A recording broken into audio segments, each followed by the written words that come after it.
democráticas passaram a ser problematizadas e a integrar as preocupações teórico-políticas nas universidades. Tal dinâmica tem sido discutida de acordo com múltiplos ângulos e conceitualizações.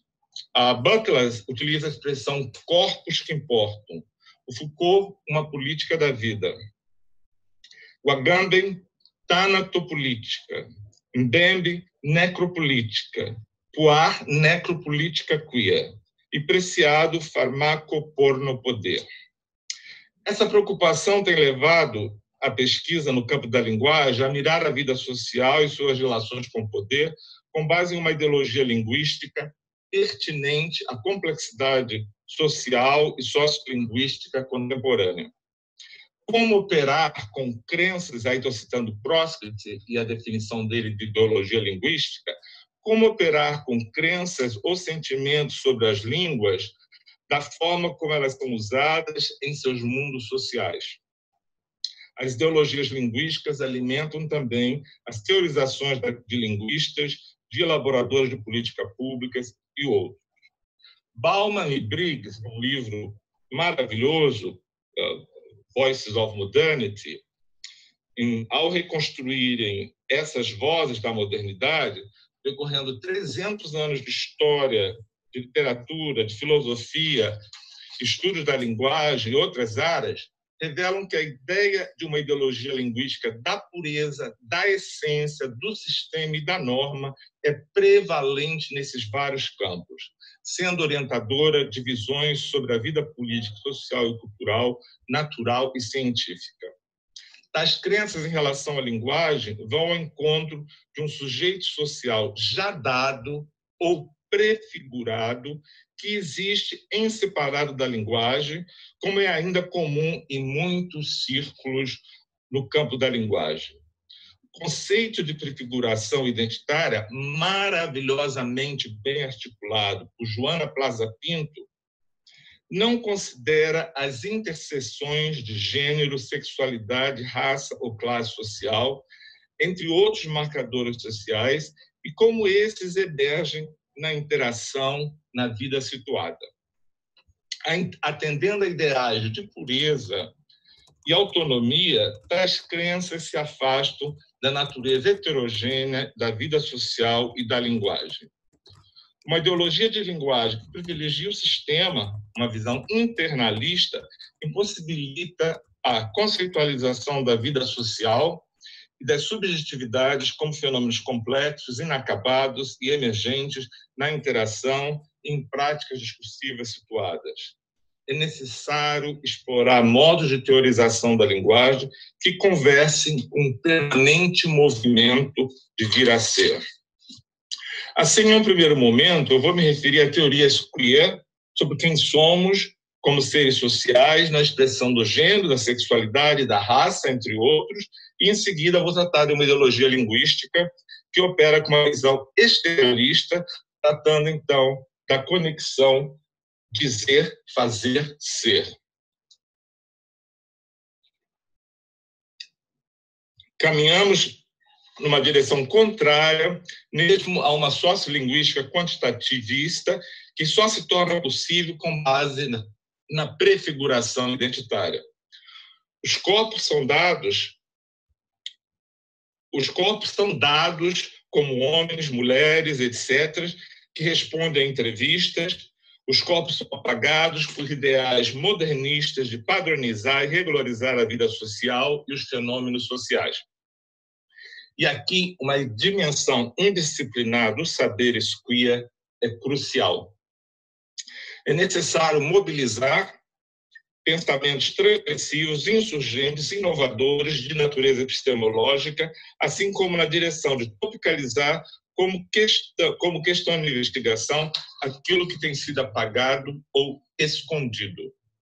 Apagado por ideais modernistas de padronizar e regularizar a vida social e os fenômenos sociais, ou mesmo de regulamentar corpos numa política sobre os corpos que pode decidir quem pode viver e quem deve morrer, como eu já me referi quando citei Mbembe, e Agamben e a Butler. Como dizem Boursier e Preciado, a formulação de saberes queer é a defesa da total promiscuidade das disciplinas, é a procura das dimensões políticas dos silêncios construídos em determinados contextos. As ideologias linguísticas internalistas da pureza do sistema, das normas e variedades estão a serviço de generalizações que escondem justamente o político e a vida social. Ainda dentro das inquietações, no campo dos estudos da linguagem, eu quero frisar que o que eu tenho construído como a linguística aplicada em disciplinar é também internacionalmente considerado como sociolinguística. Isso chama atenção para como países diferentes têm concepções diversas sobre as áreas de conhecimento, o que desconstrói limites disciplinares inequívocos pelos quais há tantas guerras acadêmicas. Saliento assim as naturezas inventadas ou imaginadas de tais limites sob o exercício do poder. Isso em si já é um fator de indisciplina ou promiscuidade que também me interessa. Então, eu também quero problematizar as compreensões disciplinares tradicionais e suas divisões estéreis. O que deve motivar a quem pesquisa é seu tópico de investigação, seu tópico de estudo, devendo ir a qualquer investigação teórico-analítica pertinente que possa iluminar o conhecimento que se produz. Então, para tal empreendimento de promiscuidade epistêmica, eu vou passar a focalizar a junção em teorizações queer e ideologia da linguagem como performativa. Teorias queer. Autores como Walter Mignolo e Boaventura Santos têm chamado a atenção para a relevância de teorias queer na compreensão da pragmática de nossas vidas sociais contemporâneas.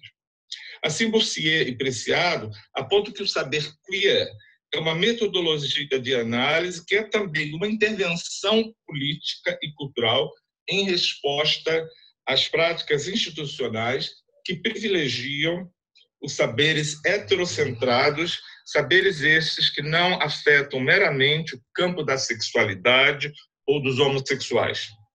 Esse é um ponto que deve ser enfatizado, uma vez que, tendo começado no estudo de gênero e sexualidade, o interesse pelas teorizações queer tem alcançado pesquisadores em outros campos.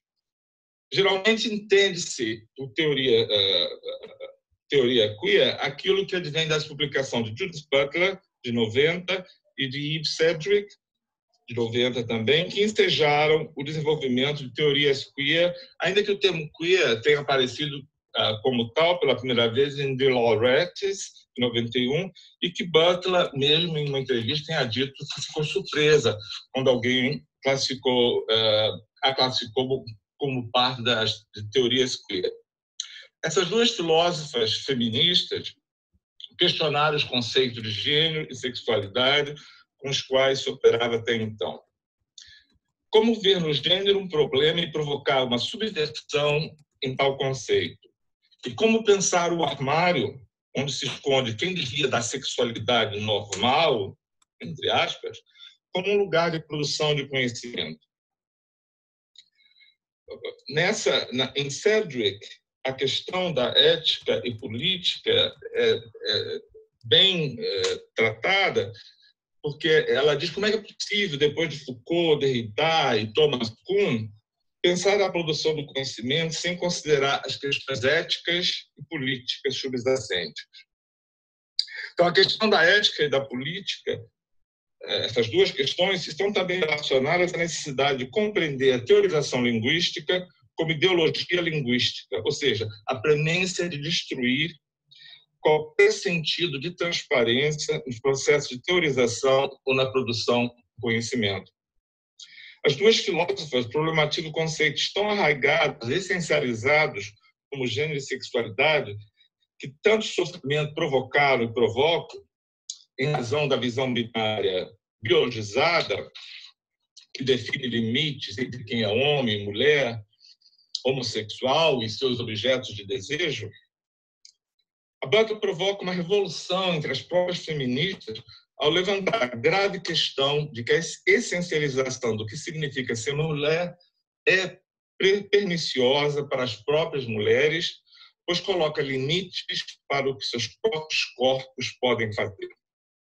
Além disso, a crença em propriedades essencialistas exerce controle sobre os corpos ao invés de liberá-los. Apoiadas em Austin, a Butler argumenta que o gênero é o efeito de um fazer performativo que provoca determinado sentido sobre quem somos no mundo social. Dessa forma, o gênero não existe antes do discurso, mas emerge performativamente em interação discursiva. Esse ato performativo age na vida social, provocando determinados sentidos que atendem a um contrato social sobre como os corpos devem encenar quem são. No entanto, a própria performance motiva o desrespeito a tais regras, uma vez que o fazer performativo é sempre cópia de performances prévias que nunca são iguais a si mesmos. Nesse sentido, não há uma cópia fiel ou original, mas sim reciclagem criativa, cópia da cópia da cópia da cópia. É esse entendimento que põe em xeque a visão essencialista ideologizante do gênero e da sexualidade, entendendo-os como um trabalho performativo contínuo e não como uma condição corporal geneticamente determinada. Nesse momento, eu queria fazer uma pequena lembrança. Eu vi esses dias uma fala do professor Ismar Inácio dos Santos Filho, da Universidade Federal de Alagoas, muito interessante, que ele fez para alunos de colégio, sobre como a própria biologia hoje mostra, em muitas pesquisas, o embaralhamento dos fatores XX e XY dentro das células. Isso é muito interessante porque mostra visões de diferenças em conflitos dentro da própria biologia. Eu recomendo que tenham uma olhada, acho um material belíssimo para, inclusive, usar em escolas. A criação da estabilidade para o que é móvel envolve um trabalho semiótico de dedicação exclusiva. Quer dizer, esse gênero que é móvel, que é inconstante, que é instável, a sexualidade, para que ele adquira uma visão de estabilidade, há um trabalho de dedicação exclusiva para que isso, na fixação de atributos reconhecíveis, né?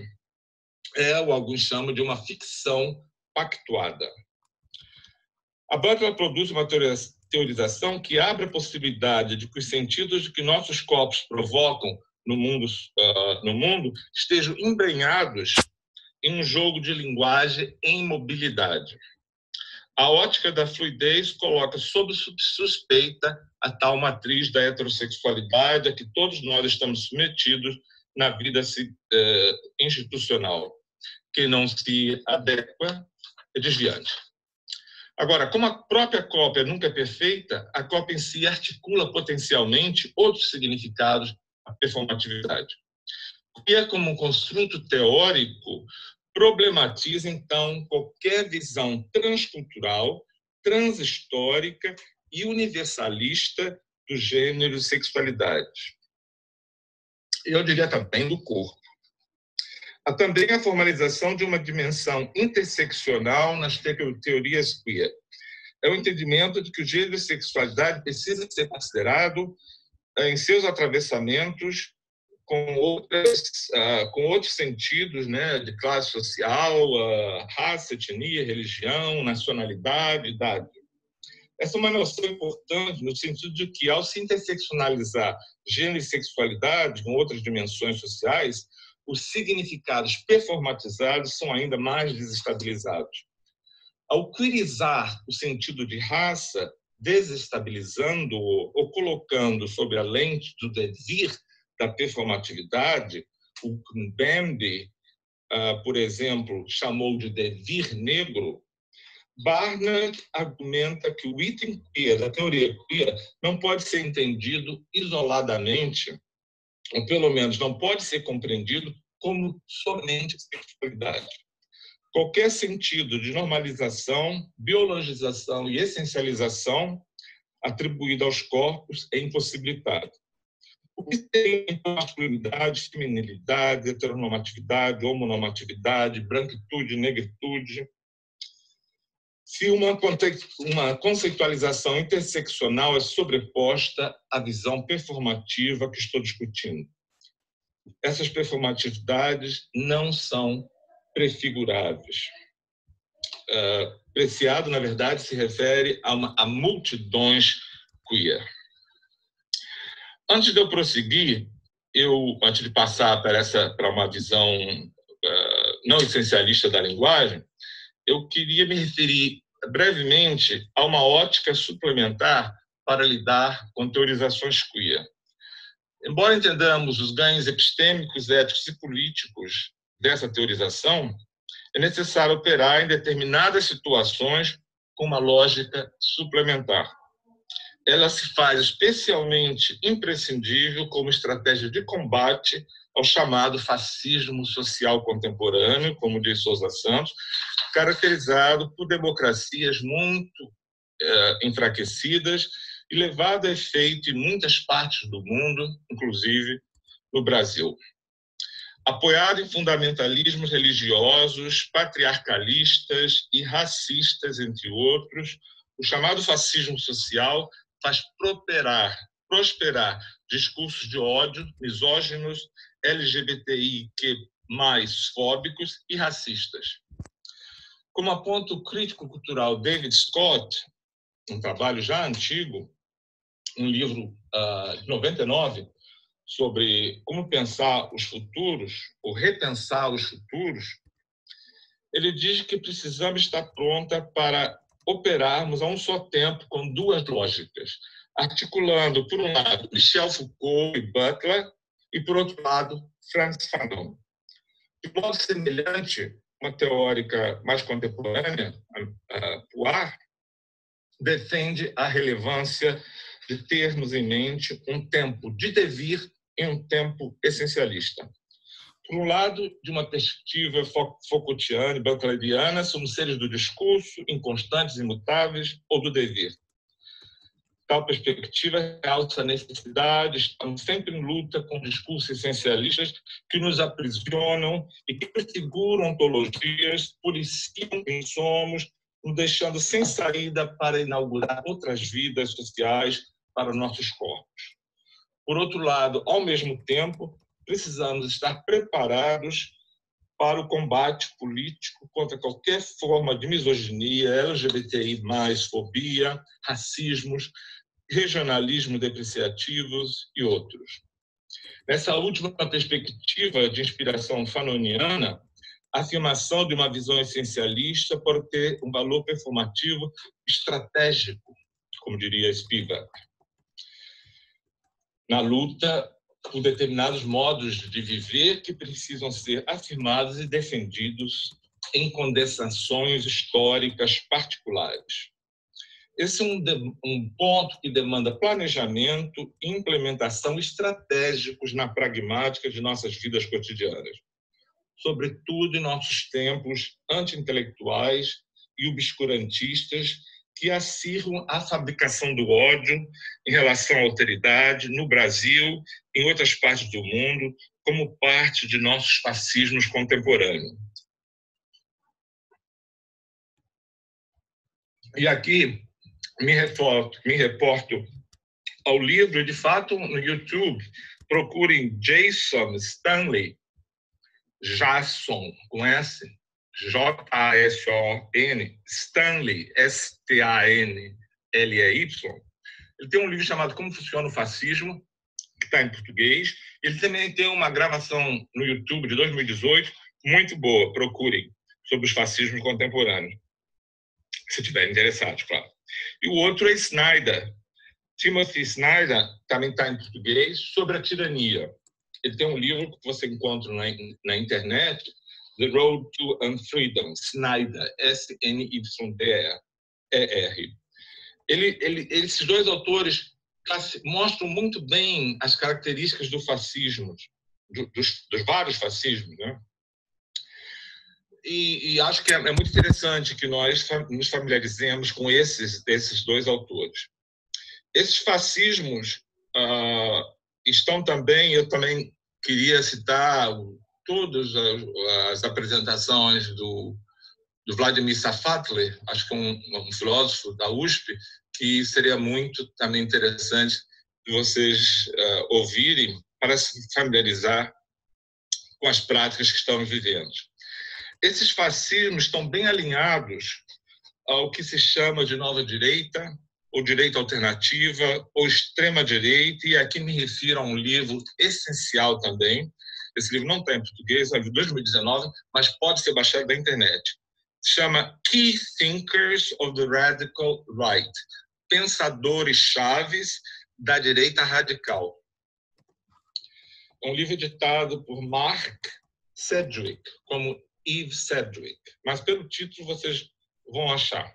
É impressionante o que ele convoca vários autores para fazer um balanço da chamada nova direita, ou extrema direita, ou a direita radical, e ele mostra lá como parte do ideário dessa direita radical está todas as questões que nós estamos vivendo, desde supremacismo branco, machismo exacerbados, as chamadas trollagens, as práticas de provocação, o uso de fake news. Isso faz tudo parte desse ideário, né, da direita radical.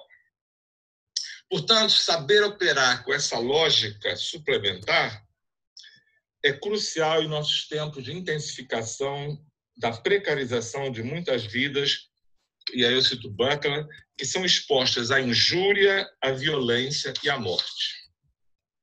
E agora sim, passo à ideologia linguística compatível com teorizações queer. Num mundo marcado pela rapidez, principalmente devido ao acesso às redes sociais, vários teóricos têm considerado a linguagem de uma perspectiva por meio da qual a visão estática internalista de linguagem abre espaço para outras ideologias linguísticas. A compreensão de linguagem, segundo as lentes do imobilismo, é insuficiente para explicar o que acontece quando línguas diferentes entram cada vez mais em contato, tendo em vista a mobilidade com as quais as pessoas vivem. A ideia de trânsito linguístico acelerado se estende para além dos intensos movimentos migratórios. Ela é visível nas redes sociais, no acesso contínuo a produtos culturais falados e legendados em várias línguas, nos encontros linguísticos inesperados, quando pedaços de línguas aparecem aqui e ali, e nas intensas viagens textuais pelo mundo. É palpável também nos usos linguísticos entre falantes que não dominam a língua um do outro, mas que conseguem se comunicar usando um pedaço de uma língua mais vulgarizada na web, como o inglês, ou mesmo por meio de aplicativos de tradução oral.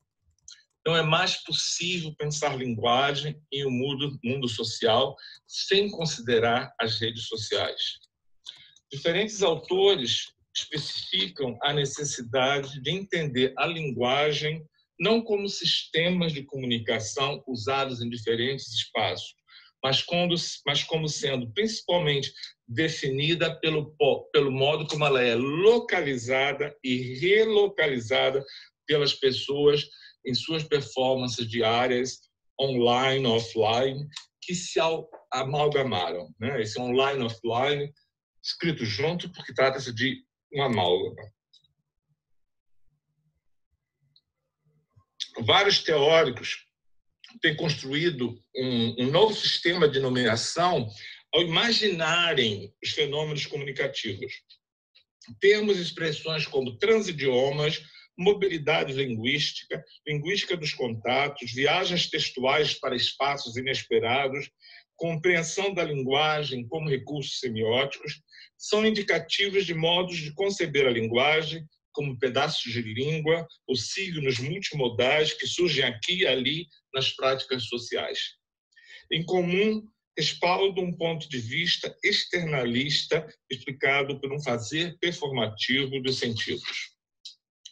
Esse tipo de imaginação é relevante porque dá conta do fluxo de significados nas práticas, ao mesmo tempo em que indica como somos seres que não preexistem às trocas discursivas, igualmente móveis e instáveis. Estamos, então, diante de uma teorização sobre a linguagem que vai ao encontro das teorias queer e sua preocupação crucial com a dessencialização ou descristalização de quem somos na vida social. A demanda é pensar sobre quem somos e sobre a linguagem como movimento. Essa preocupação, que é também política, pode ser ilustrada por uma série de construtos teórico-analíticos que têm sido úteis nas pesquisas que temos desenvolvido justamente sobre quem podemos ser. Alguns deles são em textualização, em descalidade e escalas. Esses construtos são proeminentes em campos que vêm sendo denominados sociolinguística da mobilidade, sociolinguística performativa ou sociolinguística dos recursos semióticos. Eles vêm da área de linguística, antropologia linguística. O construto em textualização dialoga com a noção bakhtiniana de intertextualidade. Ele dá conta de como que dizemos, continuamente intertextualiza textos anteriores, de modo que podemos pensar o uso da linguagem como envolvido em contínuo processo de intertextualizar, descontextualizar e recontextualizar vozes, discursos e performances que precederam ao nosso enunciado. As práticas de intertextualização funcionam como impulsionadoras da circulação de textos.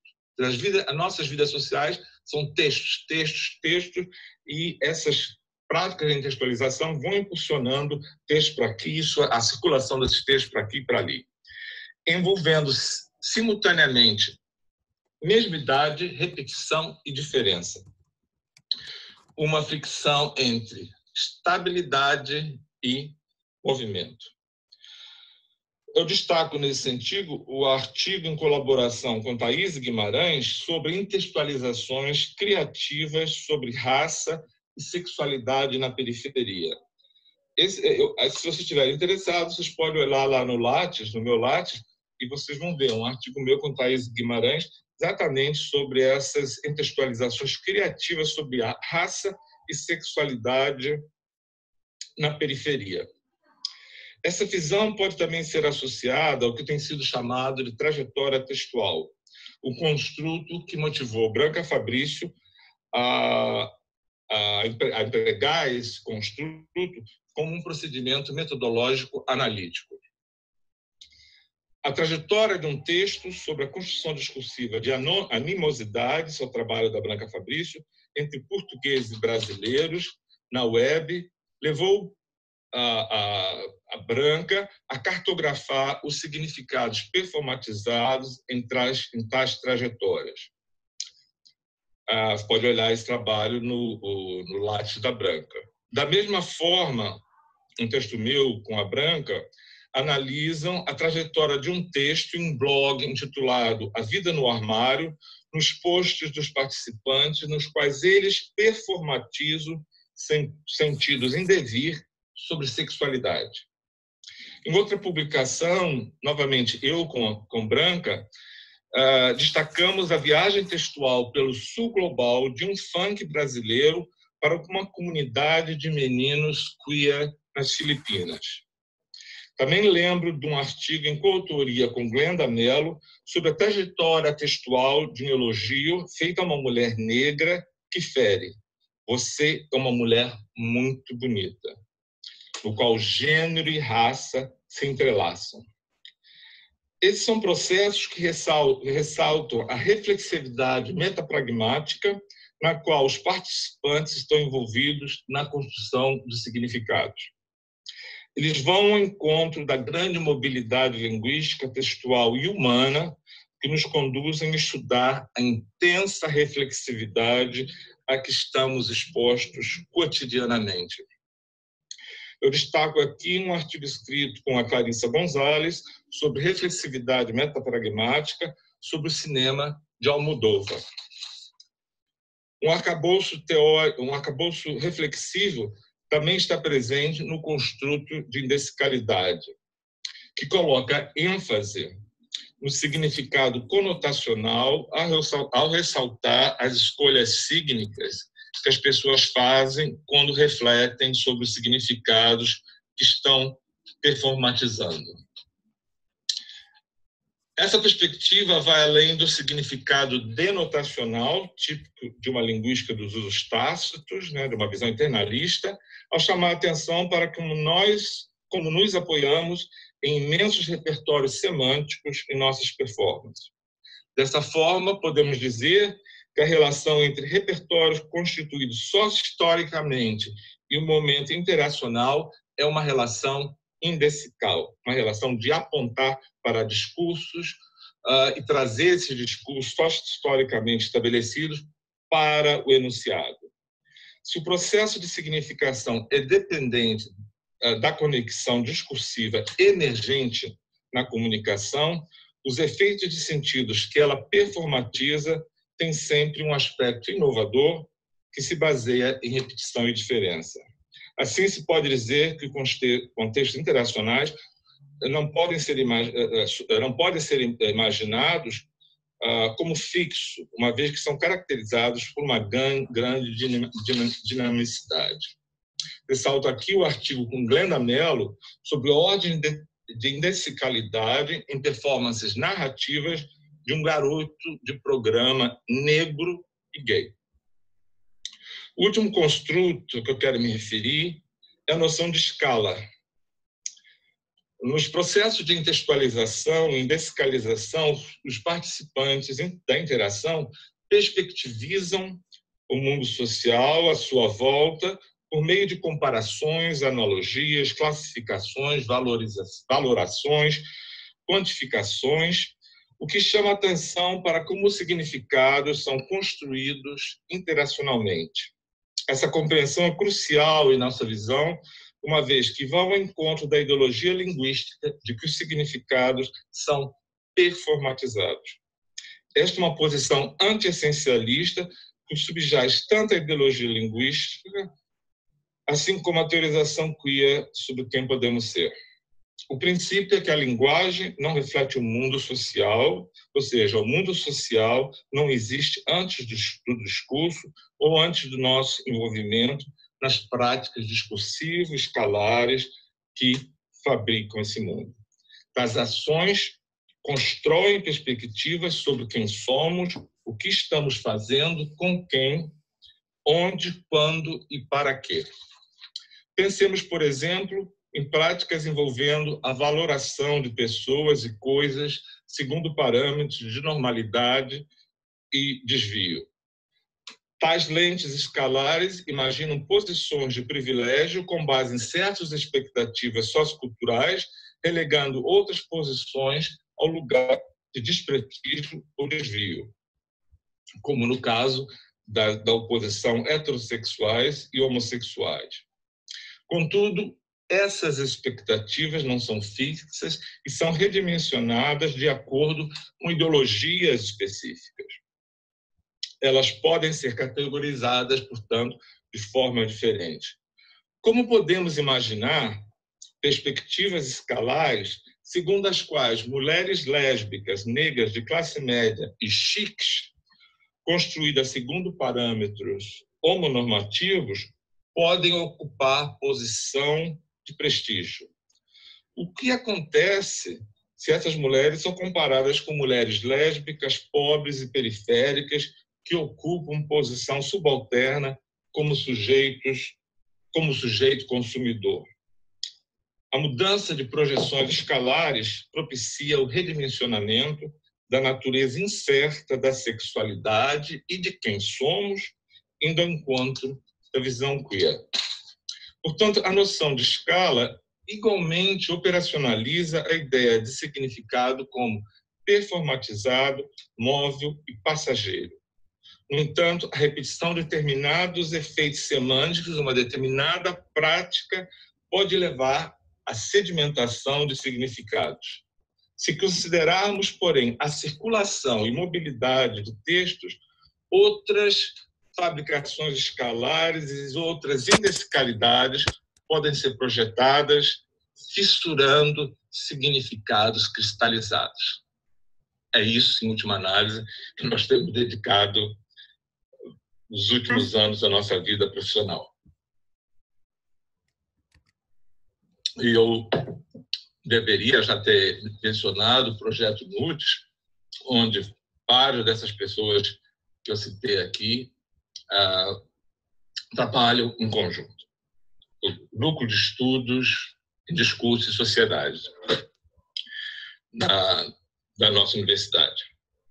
Um outro trabalho que eu fiz com o Fabrício, Branca Fabrício e Thaís Guimarães, por exemplo, nós chamamos a atenção para como jovens em um blog se envolvem em atividades escalares que enfraquecem visões sedimentadas de sexualidade. Em outro trabalho, em colaboração com Letícia Freitas, da Universidade Federal de Pelotas, aliás, a Thaís Guimarães é da Universidade Federal do Grande Dourado, da Grande Dourados, UFGD, esqueci exatamente a sigla. Então, em colaboração com Letícia Freitas, da Federal de Pelotas, eu destaco um estudo sobre projeções escalares sobre alteridades e narrativas de universitários brasileiros xenófobos. Uma triste faceta de um certo fascismo regionalista no Brasil. E, por fim, eu destaco um trabalho também com autoria com Clarisa Gonzalez, que acabou de ser publicado, sobre processos escalares que estendem o dispositivo da maternidade para além da biologia.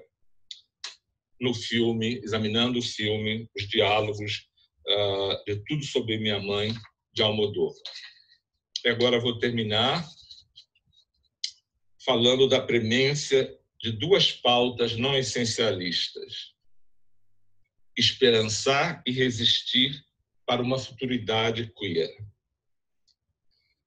Para terminar, eu quero dizer que o que eu desejei discutir hoje foi a necessidade de duas pautas não essencialistas com base em teorizações queer, que